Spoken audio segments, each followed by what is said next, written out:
Hello, you are listening to CPA Career Path podcast with Rosie Flaherty, CPA MSA. This is episode number 21. We have a special guest today, the President and CEO of CPA, Dennis Froehlich.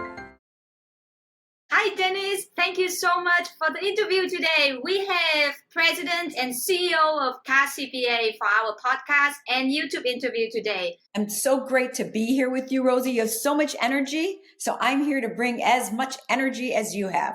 Just grateful to be here. You're amazing. No, I love your energy. Whenever I see you, I'm just so happy whenever at any CPA event. You just always so positive and big smile. It's just awesome. I'm just reflecting you, Rosie. You have tons of energy. So I get it from you too. Thank you. Thank you. Thank you. So for the purpose of the interview today, we want to discuss about your career path.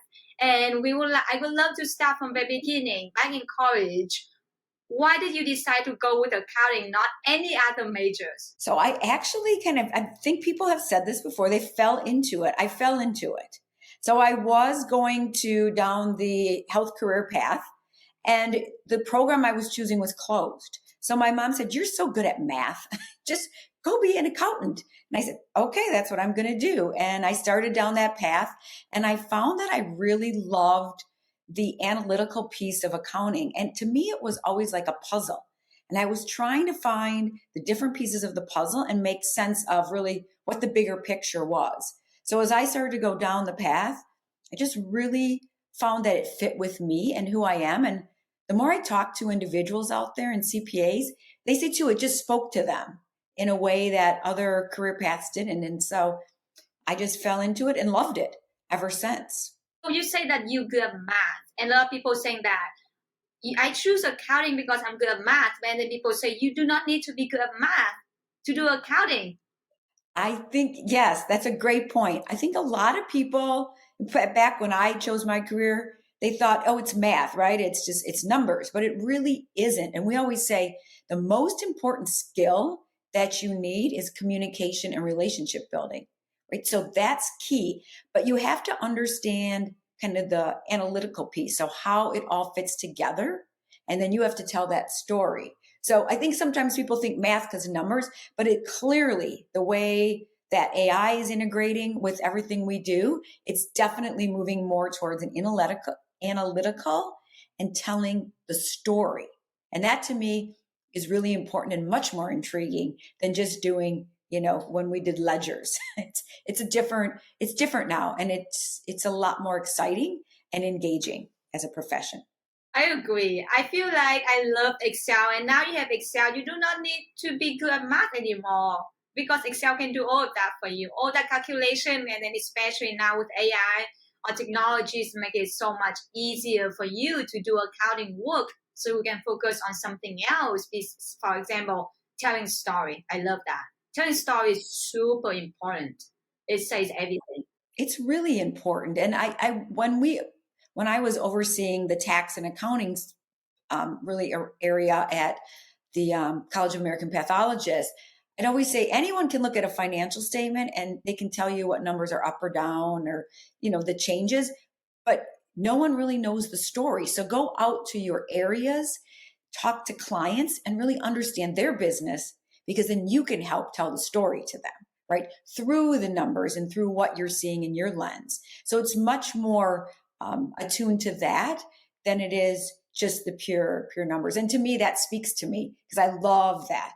It excites me. I always say it's like your spreadsheets and your numbers are like a Monet painting, right? Because it brings it all together in something that's beautiful. It's kind of strange, but I always think of it that way. It feels like accounting is more personality now than just numbers, because before people say accountants with just big glasses on and then just no personalities at all, and then just focusing on numbers and then papers and then just boring. Now it's just a different time. I feel like now it's more about you need to show your personality, show you, not showing the numbers. You need to show you to see the numbers. So I'm wondering is that one of the requirements to be a good accountant at this time for young people? What do you think, if any other requirements could be? Definitely the communication piece and being able to communicate. I'm reading this book. I would encourage any of you to read it. It's Smart Brevity.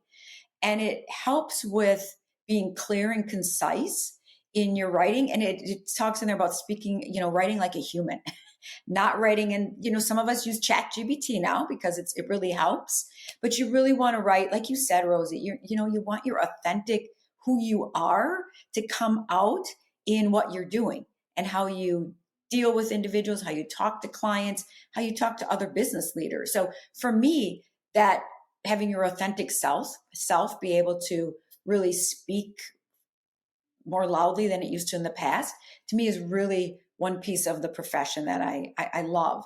And it's also being curious. So I think you really would encourage, ask questions, be curious, because you have to see, if you see something that doesn't make sense, you want to be able to, find out why.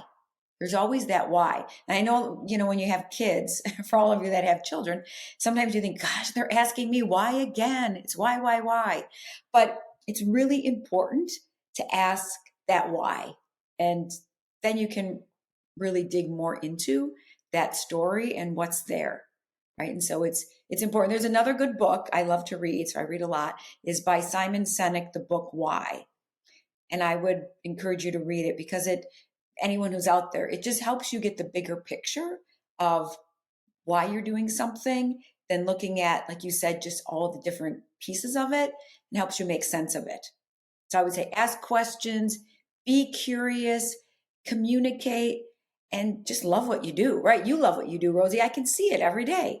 When you just are excited and you have energy, you've got to love what you do and have that passion there. A lot of CPAs do. If you ask them, they'll say, I'm making businesses' dreams come true. What better world is there to be in than if you can help businesses' dreams come true, right? Yeah, I agree. I love what I'm doing right now. That makes a huge difference because you're not going to work just get the job done. Each work I finish is just like my baby day. I want to make it perfect, the best that I can. And then if something wrong with it, I say, oh no, it's not that good. I can make it better next time. So yes, I enjoy every single second I'm working on what I'm doing right now. So that's amazing. You did mention about CPA. And I want to bring up about CPA because being an accountant and being a CPA, it looks like the same but not the same. And so as being a CPA, what made you decide to be a CPA instead of just being a regular accountant?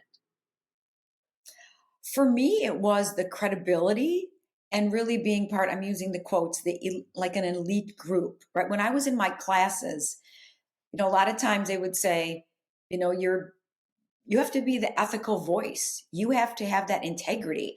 And I remember sitting in one of my law classes and they said, it's the difference. It's fact and appearance, right? So it's ethics on both sides. And to me, that meant something different than just it's ethics in the facts, right? Okay, everybody sees what the facts are and they know, okay, this is the ethical, well, most everyone, this is the ethical path to take.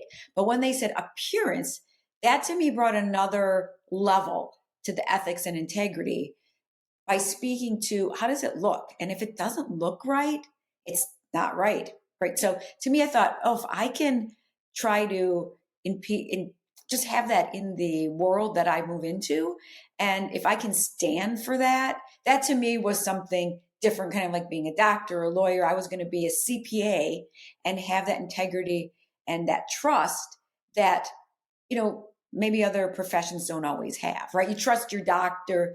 You trust when you go to an attorney that they're going to give you the best advice.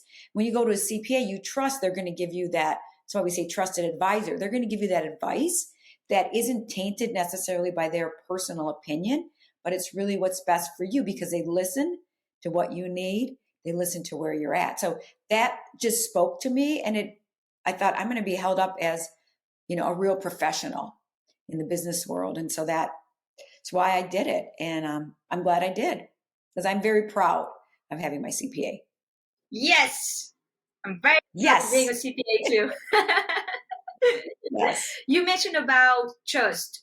This is really important because your clients trust you, your family, your friends trust you, trust your advice, what you want to tell them.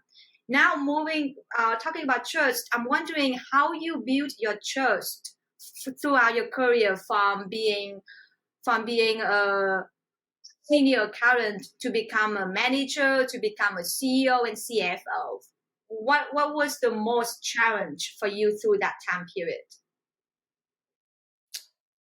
I think it's really trying to connect, kind of in that trust. So, how do you connect with what your, it's not clients, but your businesses, those that you are supporting? How do you make sure that you really understand what their needs are and are transparent with them? Because they're trusting your advice, right? Like you said. So, it's really trying to be clear with what their needs are so that you can meet their needs. So, that kind of that needs and wants. And I would say too, listening really and communicating clearly. You've got to listen and um, try to connect the dots. I think that's the hardest part when you go from a senior, I was a senior director of accounting and tax, and then I moved into the CFO role, COO and CEO. And to me, it's really trying to um, make sure that you're always representing the right information to help them to get to that next level. And also having confidence in yourself, right? I think sometimes that's difficult to, um, you know what you're talking about, but you have to make sure that you also um, exude that confidence when you're having conversations and connect the dots for them. So when you're a senior director, you have more of the dots and you don't connect as many. But as you move into those leadership positions, you really need to see the bigger picture and be able to connect it for those individuals that you're supporting, right? Like clients. You see, if you're doing the taxes, you see all the pieces, but how do you connect those dots and say, well, when I'm looking at planning, here's what I'm seeing, and I'm connecting those for you. And I think that's the piece that everyone needs to remember as they move up through leadership.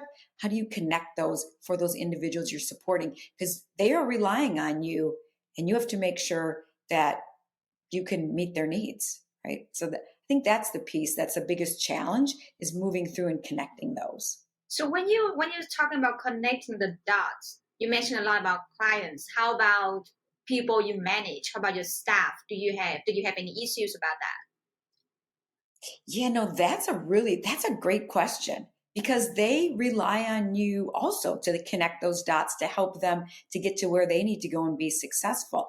And I always say leadership is a privilege. It's a privilege and an honor. And if you're in a position like that, you have to make sure that you are doing what's best for the team you're leading, right? So making sure that you can help see the vision for them and help them to get to where they need to go, that's really important and key. Because if someone doesn't see the bigger picture, I'll just give you an example. There was a story about a man he worked at NASA and he was a janitor.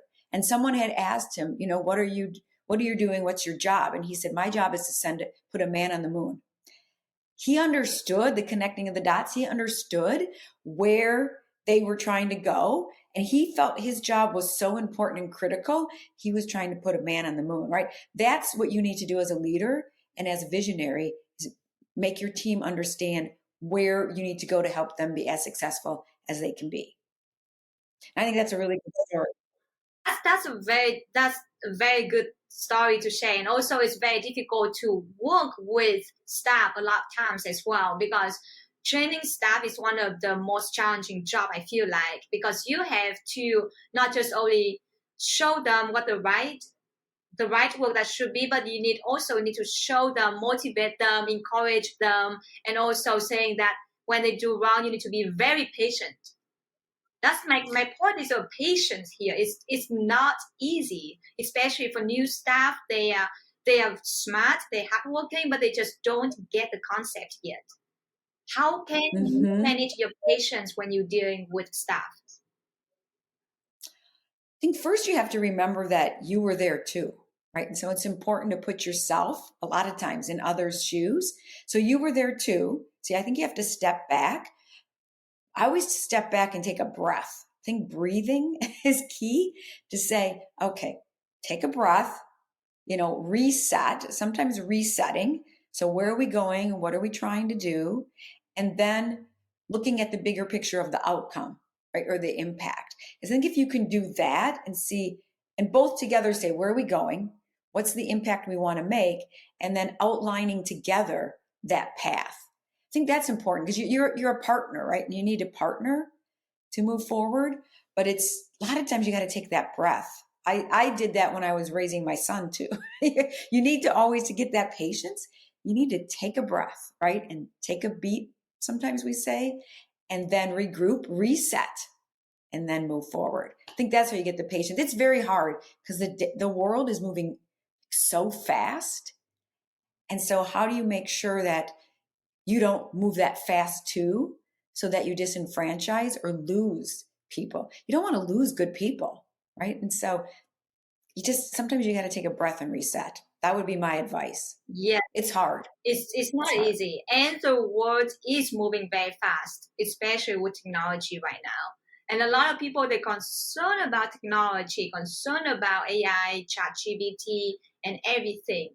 From your viewpoint, what do you think about how this profession going to be affected by technology in the future? I think there's a lot of positive with technology. There's an opportunity, like you said, to automate. You can automate so much of what you do. So now there's not a need to, do all the calculations or to do the general ledger entries. You can do more on the analytical side. So to me, that's much more interesting, sitting there doing the routine tasks, right? Can you go to a next level and you're more strategizing and looking at the bigger picture? So a lot of positives. I think too, from the AI side, it's going to open up a whole nother business line, right? Service line for firms and for us as CPAs, because you think about AI and the information that's coming in. If you audit, is it credible? Can we rely on it? How do we make sure that we position that information so that there's understanding of it? There's bias in the information. There's hallucinating. I mean, we say Chat GPT is hallucinating. It just doesn't really give you the full answer because it doesn't know, right? So how do we make sure CPAs can help with that and look at that from the AI and assurance and everything tech? There's so many pieces from that perspective. So there's a lot of opportunity, I think, for us. The key, I would say, is you don't get left behind, is to make sure you lean into technology. So if you don't understand it, ask, test, see what it's about, talk to mentors, but don't get left behind, because if you don't understand it and you just think it's going to go away, it's not, right? The internet didn't go away. TVs didn't go away. The computer didn't go away. It took hold, and then it goes like hockey stick up, right? It goes so fast because it's exponential growth. So, lean into it, see what you can do with it, and, ask others. I always ask those that are younger than I am, because they know. Sometimes it's just more intuitive. A lot of times I'll ask my son and he'll say, you can figure it out. Just do it. And I think that's not the answer, but it does help me in the long run. So I would say just lean into it. That's What do you think, Rosie? for me. So Yeah. Do you think, are you leaning? Of course you are, because you're very innovative. well, I really like Excel. I love that one. I feel like it's a good opportunity for new staff to just be good at Excel. That will help you so much. And now with AI, it's make me just don't have to worry too much about make my email look fancy, because I just put in ChatGPT, make it fancy for me, put it in, and then make sure that it's right. Because that's very important. That you mentioned ChatGPT, it may not give you the right information, but that give you the good template that you make sure that you need to double check the information, make sure it's right. But I love the technology. It just make my life easier. It does make your life easier. And you bring up such a good point of making sure that it is true to you and true to your voice, right? If you call someone, Rosie, don't put in there Miss Flattery, right? Don't do that, because you want to make it your voice and make sure that it has the essence of truth to it. Yeah, So that's so that's true, because talking about this technology now, back to your point about being authentic, it is so important now because technology is taking over so fast. And so being authentic is make it way more important, because now you cannot compete with technology. Only thing you can compete with is just be yourself. That's the only thing you can do. it's true, because you're kind of that competitive advantage, right? What you see and how you interpret, and if someone wants to engage with you, right? That's a differentiator. That's true. It's you. Yes. And so for the new generation, they are worried about the technology. They're worried about what's coming up may affect their career path. And so I'm wondering for you as a viewpoint that you're going to talk at so many college, so many presentation about these careers. What the best tips you normally give to college students about preparing themselves for this coming up changing? I would say, like I said before, be curious and ask questions. Have a mentor. We always say mentors are great. A mentor and a sponsorship, right? So they're different. A mentor is going to help you move ahead and help guide you individually, right? Oh, you don't have this skill, you need this skill, or let's talk through maybe issue that you're having. A mentor. I think everyone needs mentors. I would say sponsor is different, right? Because a sponsor helps sponsor you through your career. So I was very lucky. I had a number of great sponsors as I was going through my career. You can't get where you're at without others. So you've got to be talking and engaging with other individuals. But I had sponsors that would say to me, I'll help you get to that next level. You know, one story I like to tell is when I was the director of tax and accounting and strategic operations, I did a dual role. My boss, because there was nowhere really to go, we had 600 employees and he was the CFO. There was no other role. He said to me, I know you're ready. I'm going to give you job applications that I see out there, roles, and you decide if there's something that fits for you, right? So he helped get me my next role. And it wasn't in that organization. It was at a different organization. But he recognized I wanted to move ahead and he helped me get there. He was a sponsor, right? He understood. And even though it meant not working with him, he saw the bigger picture. So you need those type of sponsors and you need mentors. So I would say get those in your life. Make sure you do that.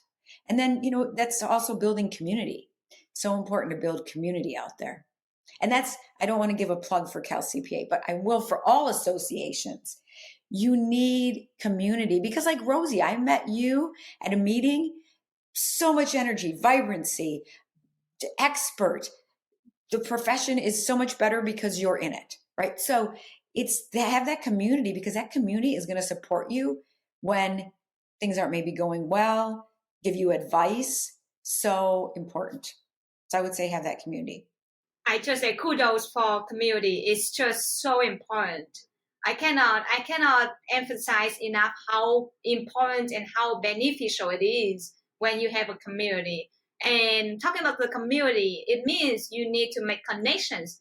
It means you need to go out for more events. And I know you will be a perfect person for me to ask about this connection, because you going out there for so many events, you have make so much connections. What tips and advice you could provide for people to start making connections and start joining the community?